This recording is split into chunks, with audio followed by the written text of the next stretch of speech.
இங்கே இருக்கக்கூடியது வந்து பார்த்தீங்கன்னா ஒரு ஜூஸர், அதாவது ஒரு போர்ட்டபிள் ஜூஸர். ஆனால் நான் இதில் முதல்ல ஆரஞ்சு பழத்தை உரிச்சு உள்ளே போட்டேன். இருக்கிறதுலே ஈஸியாக ஜூஸ் வரக்கூடியதுன்னா இந்த கமலா ஆரஞ்சு தான். பட் அதுவே வந்து ஒரு பழம் உள்ளே போய் அந்த பிளேடுக்குள்ளே மாட்டிக்கிட்டு சுத்த மாட்டேக்கு அப்படியே ஸ்டக் ஆகி நின்றுச்சு. நானும் என்னெல்லாமோ ட்ரை பண்ணேன், ஒன்றும் வேலைக்கே ஆகலை. ஸோ அந்த மாதிரி ப்ராடக்ட்டை வாங்குறதுக்கு முன்னாடி 2 தடவை யோசிச்சுக்கிறது நல்லது. இந்த மாதிரி ஏமாறாமல் ஒரு நல்ல ஜூஸர் வாங்கணும் அப்படின்னு தேடிட்டு இருக்கும்போது எனக்கு கிடைச்சது தான் இந்த சிட்ரிக் ஜூஸர். இதுக்காகவே வாங்கிட்டு வந்த ஒரு ஆரஞ்சு எடுத்து கட் பண்ணி இந்த ஜூஸரில் வச்சு க்ளோஸ் பண்ணியாச்சு.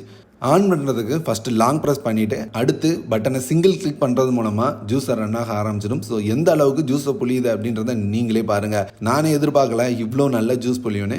வாங்கும்போது இதுவும் டம்மியாக இருக்குமோ அப்படின்னு பயத்தில் தான் வாங்கினேன். யூஸ் பண்ணதுக்கப்புறம் இது வேற லெவலுங்க. ஜூஸ் புளிஞ்சதுக்கப்புறம் மிச்சம் இருக்கிறத எடுத்து வீடியோவில் காமிக்கிறேன், எப்படி இருக்குன்னு பாருங்கள். ஸோ அதில் புளியறதுக்கு வேற ஒன்றுமே கிடையாது. கையில் புளியறதை விட ரொம்பவே நல்லா புளிஞ்சிருக்குது. இதை நீங்கள் திரும்ப திரும்ப சார்ஜ் பண்ணி யூஸ் பண்ணிக்க முடியும். நான் புளிஞ்ச ஒரு முழு ஆரஞ்சில் எவ்வளோ ஜூஸ் வந்திருக்குன்னு பாருங்க.